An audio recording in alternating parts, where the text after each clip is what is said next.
अस्सलाम वालेकुम dear students, आज हम क्लास 6 के unit number 6 first aid for everyone everywhere को स्टार्ट करने वाले हैं। बिफोर स्टार्टिंग अ चैप्टर आपको पता होना चाहिए कि फ़र्स्ट एड कितना इम्पॉर्टेंट है और ये ज़रूरी है। इस चीज़ की कमी होना या इसके बारे में पता ना होना किसी की जान ले सकता है। So it is very very necessary to have at least some basic information about this. So let's read and see what is in this unit. First aid for everyone everywhere, इब्तदाई तिब्बी इमदाद हर एक के लिए और हर जगह। It was a Sunday afternoon. Harun was at home with his grandmother while both his parents were away. Harun was doing homework in his room while grandmother was upstairs. इतवार की दोपहर थी। हारून अपनी दादी अम्मा के साथ घर पर था जबकि उसके वालिदैन दोनों घर पे नहीं थे। हारून अपने कमरे में होमवर्क कर रहा था जबकि दादी अम्मा ऊपर थीं। Just then Harun heard a loud noise coming from the staircase. He quickly ran to see what had happened, and he saw that his grandmother had fallen down the stairs. इस लम्हे के दौरान हारून ने सीढ़ियों से एक जोरदार आवाज़ सुनी। वो जल्दी से ये देखने के लिए भागा कि क्या हुआ है और उसने देखा कि उसकी दादी अम्मा सीढ़ियों से नीचे गिर गई थी। Harun had recently learned about first aid in his school and he was very proud of himself for knowing how to take care of an injured person. हारून को हाल ही में स्कूल में इब्तदाई तिब्बी इमदाद के बारे में मालूम हुआ था और वो इस बात पे फ़ख्र कर रहा था कि वो इब्तदाई तिब्बी इमदाद देने के बारे में जानता है और उसे ये भी मालूम है कि एक ज़ख्मी शख्स की देखभाल कैसे की जाती है। Grandmother, don't worry, I know what to do, Haroon said confidently. दादी अम्मा फिक्र ना करें, मैं जानता हूँ क्या करना है, हारून ने एतमाद से कहा। He immediately called for an ambulance and phoned his parents too. Then he went to his grandmother's side to provide first aid. उसने फ़ौरन एम्बुलेंस मंगवाई और अपने वालिदैन को भी फ़ोन किया। फिर वो इब्तदाई तिब्बी इमदाद देने के लिए अपनी दादी अम्मा के पास गया। Harun gently lifted his grandmother's head and put a cushion under it to prevent any further injury. He then checked for any broken bones and applied an ice pick to grandmother's swollen ankle. He also raised his grandmother's leg to reduce the swelling. हारून ने आहिस्ता से अपनी दादी का sir उठाया और उसके नीचे तकिया रख दिया ताकि मज़ीद कोई चोट न आए। उसके बाद उसने टूटी हुई हड्डियों की जांच की और दादी अम्मा के सूजे हुए टखने पर आइस पैक लगाया। उसने सूजन को कम करने के लिए उनकी टांग भी थोड़ी सी ऊपर उठाई। Oh my dear, you are so brave, his grandmother explained while still in pain. ओ मेरे प्यारे, तुम बहुत बहादुर हो, उसकी दादी अम्मा ने दर्द से कराहते हुए कहा।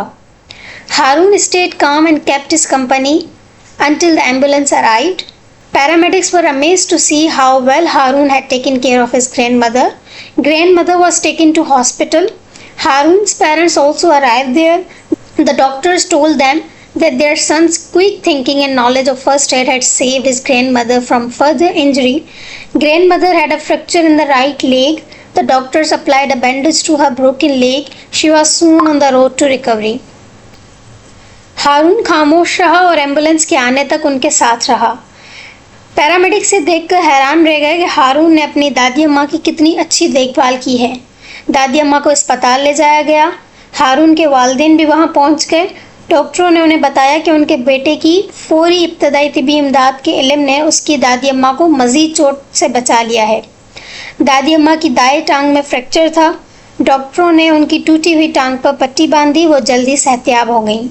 Harun became known as a little hero in his family. He was proud that he had applied first aid lessons he had learned in his school to help his grandmother when she needed it the most. हारून अपने खानदान में एक छोटे hero के तौर पर जाना जाने लगा। उसे इस बात पर फख्र है कि उसने अपनी दादी अम्मा की मदद करने के लिए स्कूल में सीखे हुए इब्तदाई तिब्बी इमदाद के असबाब को अमली ज़िंदगी में लागू किया, ख़ास तौर पर जब उसकी दादी अम्मा को इस चीज़ की ज़रूरत थी। Wow, Harun, you did a great job, mother said, giving him a big hug. वाह हारून, तुमने बहुत अच्छा काम किया, अम्मी जान ने उसे गले लगाते हुए कहा। I'm so proud of you, his grandmother added, holding his hand tightly. मुझे तुम पे फख्र है, उसकी दादी ने उसका हाथ मजबूती से पकड़ते हुए कहा। Harun wanted to raise awareness about the importance of life-saving skills. He shared a poster about first aid with his family and classmates. हारून ज़िंदगी बचाने की महारतों की अहमियत के बारे में शऊर उजागर करना चाहता है। उसने अपने ख़ानदान और अपनी जमात में फ़र्स्ट एड के बारे में एक पोस्टर तकसीम किया। Be a hero and save lives, hero बने और ज़िंदगी बचाइए। अब देखिए कि कैसे हारून ने जो कुछ सीखा उसको अमल में लाया और अपनी दादी अम्मा की जान बचाई। तालीम हासिल करना सिर्फ रट्टा लगाना या चीज़ों को याद करना, सिर्फ एग्ज़ाम्स में लिखना और मार्क्स उठाना और दूसरी क्लास में जंप करना, इसे हम तालीम नहीं कहते। तालीम हर उस चीज़ को कहते हैं जिसको हम सीखें और ज़िंदगी में अपनाएं। जब तक हम उसे अपनाएंगे नहीं, जब तक वो चीज़ हमारे काम नहीं आएगी, उस सीख का कोई फ़ायदा नहीं होता, ना ही उस तालीम का कोई फ़ायदा होता है। तो जो चीज़ आपने अभी सीखी, आई होप कि आप ये चीज़ इस्तेमाल करेंगे। सिर्फ ये नहीं, इससे पहले भी जो भी हमने यूनिट पढ़े हैं उन सब में कोई ना कोई सीख दी गई है। तो उन सब चीज़ों को जब आप अमल में लाएंगे, जब आप प्रैक्टिकल लाइफ में अपनाएंगे, तब आपको इन चीज़ों के बारे में पता चलेगा और तब आपको पढ़ाई जो है वो बर्डन भी नहीं लगेगी और पढ़ाई करने में भी आपको मज़ा आएगा, क्योंकि आप वो चीज़ें जो सीख रहे हैं वो आप ज़िंदगी में अप्लाई भी कर रहे हैं। First aid is actually a quick help to ease an injured person before they get medical treatment. जब तक मेडिकल ट्रीटमेंट हो, जब तक पेशेंट को हॉस्पिटल लेके जाया जाए, तब तक फर्स्ट एड, इब्तदाई तिब्बी इमदाद बहुत ज़रूरी है एक ज़ख्मी इंसान के लिए। A person who gives treatment to the one who is suffering is called an aid and the medical assistant is called first aid. इसके अलावा ये कुछ उसूल दिए गए हैं जिसको हम 3 P's के नाम से याद करते हैं। First is prevent further injury, यानी ज़ख्म से बचाया जाए, प्रिजर्व लाइफ, ज़िंदगी को बचाया जाए, प्रोमोट रिकवरी, और रिकवरी को प्रमोट किया जाए। उसके अलावा ये कुछ कॉमन आइटम्स हैं जो फर्स्ट एड किट में आपके पास होने चाहिए। Everyone, whether at home, work और school, must know the use of first aid kit.